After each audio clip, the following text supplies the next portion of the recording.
In May 2024, something fundamental shifted in the war in Ukraine. This isn't just a story about tanks and trenches anymore. No, this has become a total war, and it's being fought on two completely different fronts at the exact same time. One is in the quiet, sterile halls of international finance, and the other is in the mud and blood along a newly opened northern border. Now, at first glance, a banking decision in Brussels and a military offensive near Kharkiv might seem totally unrelated. But they're not. They are deeply strategically connected, and understanding that connection is the key to seeing where this whole conflict is headed. And you're going to want to stay till the end because some of the things we're about to uncover are truly shocking. All right, let's get back to it. So here's how we're going to break this down. First, we'll dive into the Kremlin's frozen billions on that financial front. Then, we'll jump to the battlefields of Kharkiv. After that, we'll connect the dots with Russia's stretch strategy. Then we'll zoom out to the global chessboard to see the wider implications. And finally, we'll look at what this all means for a potentially brutal summer of escalation. Okay, let's start with the money. Because you have to understand, while soldiers are fighting and dying on the front lines, there's another, unprecedented battle raging, a financial one that could change the entire economic calculus of this war. Let's talk about the number at the heart of all this. $300 billion. That's the rough value of Russian central bank assets that have been frozen, just sitting in Western vaults since the invasion began in 2022. For more than 2 years, this has been the elephant in the room. Everyone knew it was there, but it was legally untouchable. And Western leaders have been wrestling with a huge question: should they actually seize it? Well, the US was basically saying, yes, let's take it all. But Europe, where most of these assets are actually held, was terrified. They feared a massive run on the euro, huge legal fights, you name it. So they came up with a kind of compromise, the windfall strategy.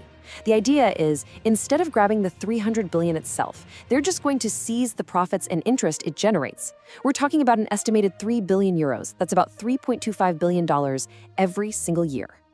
And here's the kicker. This is where the strategy gets really, really interesting. 90% of those profits go straight into a fund that buys ammunition, air defense systems, and drones for Ukraine. The other 10% is for rebuilding. Think about that for a second. Russia's own money is now being used to buy the very weapons that are going to be used against its own invading army. The irony is just staggering. As you can probably guess, the Kremlin was absolutely furious. Their official line? Piracy on a global scale.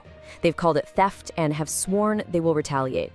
But beyond all the angry words, this sets a really fascinating and maybe dangerous precedent. I mean, think about it. If you're China or Saudi Arabia and you have massive reserves parked in Western currencies, you are watching this very, very closely. And you're asking one question. If they can take the profits today, what's stopping them from taking the whole $300 billion tomorrow? All right, so now let's pivot. We're leaving the world of high finance and dropping right into the brutal, gritty reality of the battlefield.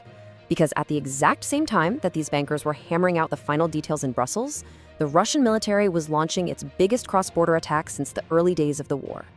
On May 10th, thousands of Russian troops just poured across the border into the Kharkiv region. The official line from Moscow was that they were creating a sanitary zone to protect the Russian city of Belgorod from shelling. But military analysts, they see something much deeper and much more cynical going on. They believe the real goal is to force Ukraine to pull its best, most experienced troops away from the hellish fight in the Donbass, creating a crisis up north to engineer a collapse in the east. And the epicenter of this new northern hell is a small town called Vovchansk, just a few kilometers from the border. It's become the new Bakhmut.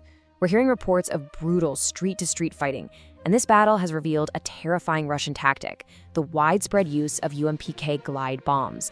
These things are massive. We're talking 1,500-kilogram bombs dropped from planes far away that can literally vaporize entire city blocks. It's a strategy of total annihilation. Now, you'll hear President Zelensky say that the line has been partially stabilized.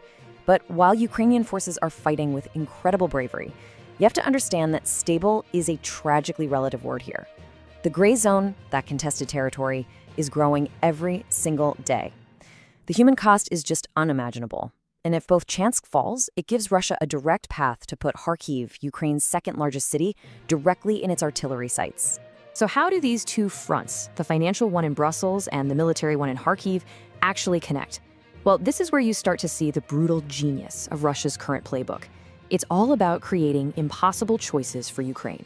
See, while all the news headlines are fixated on this new offensive in Kharkiv, Russia's main strategic goal hasn't changed at all. It is, and it always has been, the complete capture of the Donetsk region. The fighting there is still a relentless meat grinder. Just this week, Russia took another village, Novomykolaivka. Every single one of those tiny dots on the map is another step towards their ultimate objective. I want you to think of the Ukrainian front line like a giant rubber band, stretching for over 1,000 kilometers. Step 1 of the Russian plan: yank that rubber band hard in the north, up in Kharkiv. This forces Ukraine to scramble its limited elite reserves to prevent a total collapse. Then comes step 2. While that line is stretched dangerously thin, Russia punches as hard as it can in the east, in Donetsk, trying to exploit those new weak spots. They are betting that sooner or later that rubber band is going to snap. And this whole stretch strategy isn't just a battlefield tactic, it's a reflection of a global reality. This war isn't happening in a vacuum. The moves being made in Kharkiv and Brussels are just pieces on a much, much larger global chessboard, connected to maneuvers happening thousands of miles away. This timeline from May really tells the story. On May 10th, the Kharkiv offensive kicks off. Just 3 days later, halfway across the world, India signs a huge 10-year deal to operate a strategic port in Iran. Then, on May 21st, the EU finalizes that asset seizure deal. You see, while the West is trying to isolate Russia, other major powers like India are practicing what they call multi-alignment.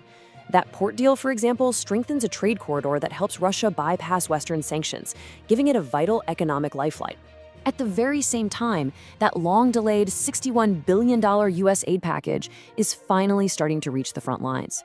But it brings up a critical and frankly painful question. Was it too late?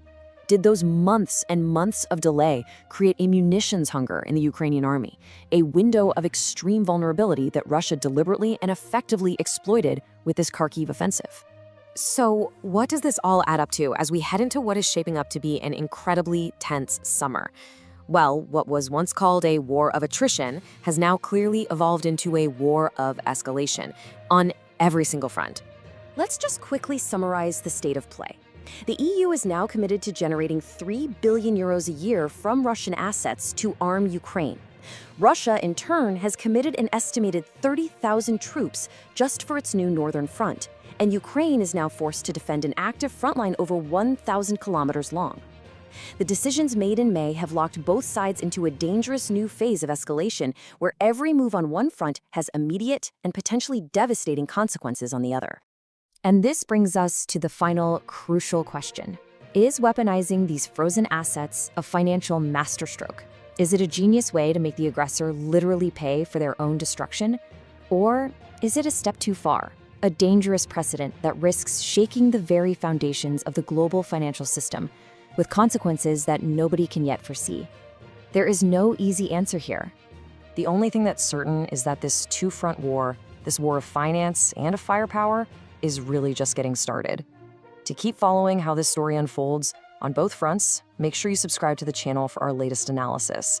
And for more context, check out the explainer that's now appearing on your screen. Thanks for watching.